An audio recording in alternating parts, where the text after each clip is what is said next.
Couple of things from Renault world here, which is fast becoming our favourite maker of real-world electric cars. First of all, we had the Renault 5, which was lovely, but that's not the story here. And it's this, the Renault 4 E-Tech Electric. So, despite the name, the Renault 4 is going to sit above the 5 in terms of size and price, and it's going to be taller and more versatile than the supermini. The 4 actually contains 68% of the same bits as the Renault 5. That's basically Renault's Ampere platform, and that consists of battery, suspension, all of the bits underneath. Now currently all Renault 4s will be front wheel drive, but because it's got longer overhangs than the 5, it does suggest that you could put another motor in the back and have a Renault 4x4. Did you get it? No. Up until that point you do get a thing called extended grip traction control, so this thing should be able to get down a track without any problems. There'll be a base 40 kilowatt-hour battery or a larger 52 kilowatt-hour battery, giving you about 190 miles of WLTP range for the smaller and about 250 for the larger. And it's got funky lighting. The rear lights are these oblongs again, and that grille lights up. Oh, and all the wheels, including the base versions, have 18s. How fast? Well, not very. The smaller battery will have about 120 brake horsepower and get from 0 to 62 miles an hour in about 11 seconds. The larger 52 kilowatt hour pack will have 150 brake horsepower and do it in about 8.5. But that's fine. You don't need sub 4s to 62 to be carrying the fam and the dog about. The front's got that classic Renault 4 oblong that frames these circular rear lights. It's very much like the original. And also, you see how the front wing sort of dives down in one piece from this bit? That's again, very classic Renault 4 without being too pastiche or kind of caricature. Also, the original car had this big steel metal front bumper. It was just a big bit of metal with overriders. So when people were parking in Paris and stuff and they nudge each other around, you didn't damage the rest of the car. And this car also has them, and these are replaceable. So if you do a bit of touch parking in a Parisian side street, you can just replace them and not your whole front bumper. Then the rest of it down here are some closable vanes for cooling the battery. But otherwise, I think it honours the original Renault 4 without being too much of a joke. As for the interior, I actually think this is really quite smart. I particularly like this kind of denim-y fabric on the seats, which is then matched with this kind of quilted stuff on the shelf on the dash. It just ties it all together. The lighting's actually quite nice, and then the seating position is nice and upright and direct and facing the wheel. It's a bit like a Renault Megane, unsurprisingly. It's got this 10-inch screen here which is slightly canted towards you, and then a driver's information screen in front of you. It feels quite useful. There is Google baked in, which is always good, and now there's ChatGPT, so you can ask the car questions if you want some really weird answers. Other than that though, it does feel quite practical. There are loads of cubbies in the doors, cup holders, wireless charging, little shelves, lots of places just to put things. It feels quite well put together. There's a quilted roof lining, so it feels like it will be nice and quiet. And it's got things like Renault's My Safety, so there's one button.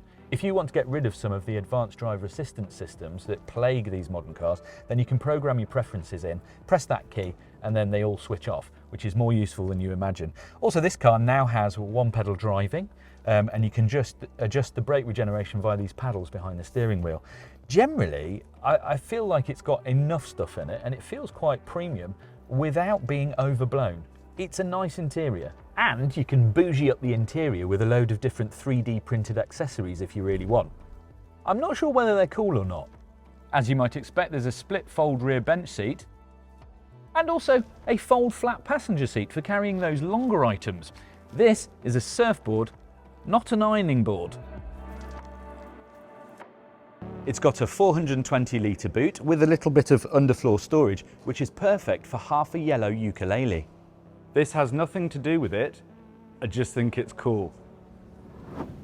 And there's a rollback fabric roof, which actually might be quite lovely, because then you can transport a small stepladder or wear really excessive hats. Or you could just have a hard top with roof rails and be more conventional.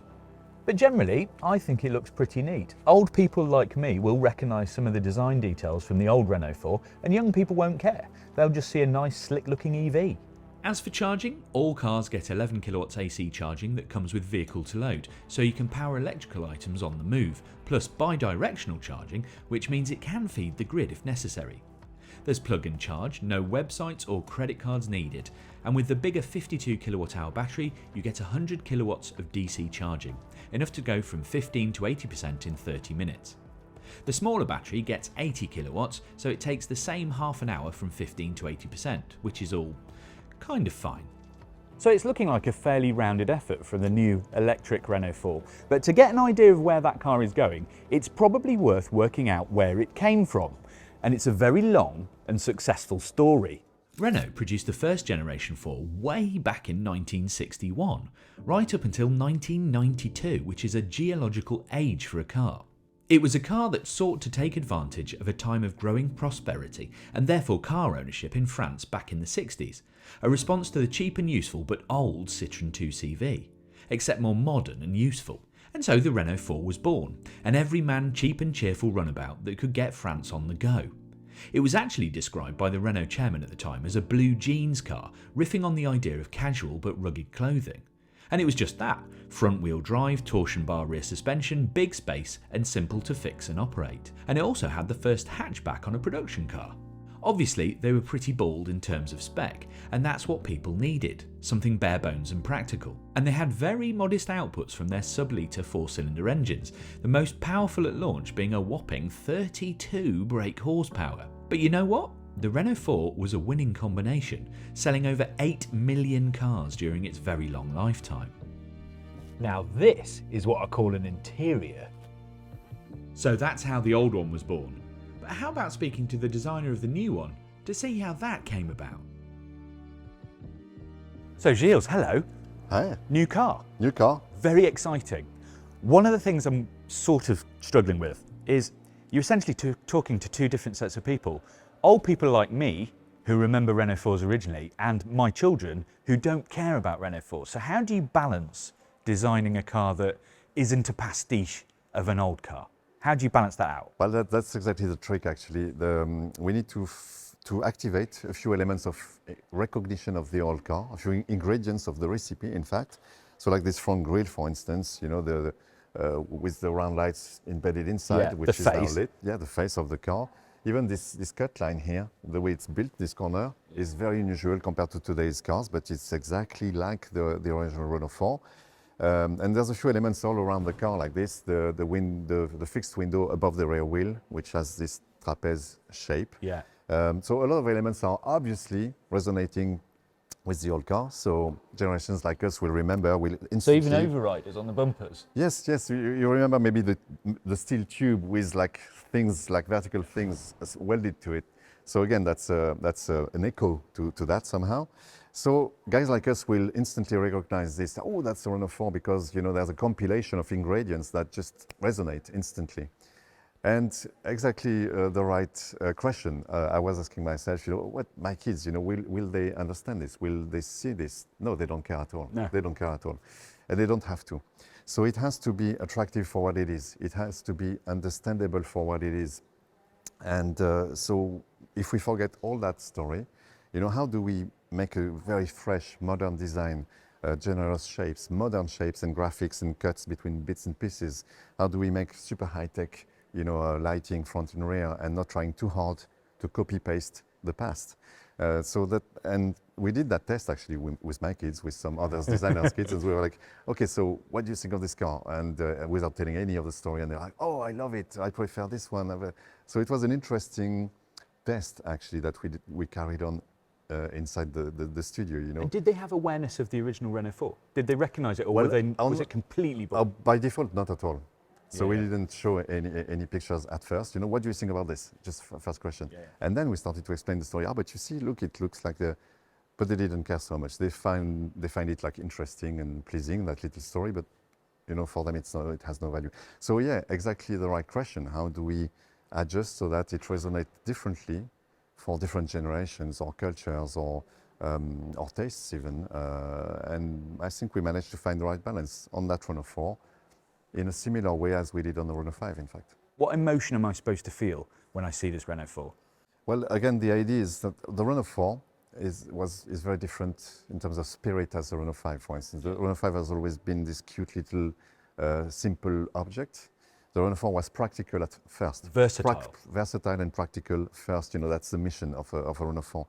So we still have to respect this as well. So it's super practical. You can fold the rear bench, but also completely the front passenger seat.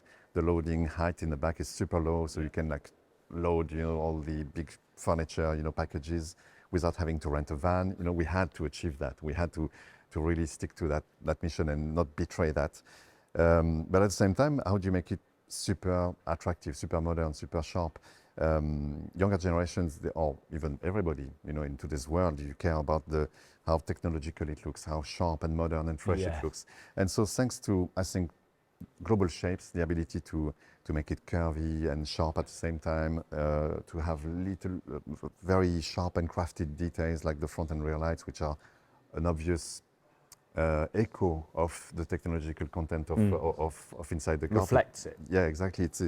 So all this put together in a shaker, in a way, an amazing cocktail needs to come out of this. So it's a delicate alchemy, if I can put it this way.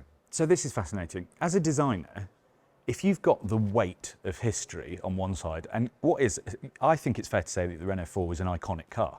Yeah. Sold mad amounts of vehicles. Is it easier to have a clean sheet of paper and do a new car, or is it nice to have that kind of input? No, it's easier to start from the blank sheet of paper. Just not have to worry about it. Yeah, exactly, because you have all your technical constraints, of course, and your platform and everything. And then here you go, you're finding the next generation of your design language, and which we are exploring with the Emblem concept car that we're bringing to Paris as well. But here, the brief is more tight. You have to achieve this little miracle of reactivating a Renault 4 in a modern, sharp, way that's relevant to younger generations, as we discussed. So it's much more complicated. It's a mind puzzle in a way to make everything fit. A blank sheet of paper is twice easier. And is electric affecting the way you're designing now? Is it making things easier, or is it? It's affecting in a good way, actually, because with our EV platforms, the Ampere Small and the Ampere Medium, proportions are instantly better than ICE cars. So the wheelbases are longer, the wheels are pushed more to the corners with shorter overhangs. Which designers like. Exactly, basically. It's just, at first sight, what everybody worldwide decode as good proportions versus not so good proportions. So instantly, everything is better for us at design. So thanks to engineers, in fact, platform engineers, our job is easier. Yeah. So engineering is actor of good design in a way. So next is like you're going to do me a Dauphine or an Estafette, and just for me though, for nobody else, just for me. Of course, I'll give you a sketch later. Perfect. One of the things that doesn't quite work in the translation from old to new is back on the original Renault 4, this rear window right at the back was an actual proper window. But on the new car, it's more of a reference than a proper window. Pricing, well, it's safe to assume that the 4 will cost a bit more than the 5, so you're probably looking at £28,000 to roughly £36,000 and upwards, a price that puts it in the realm of things like the Kia EV3, Mini Countryman and Volvo EX30, not to mention the smart #3 and the Fiat 600/Jeep Avenger, not all of which can be written off lightly. But that's not all that was going on in Renault world. In 2026, this new Twingo will be unleashed on the world.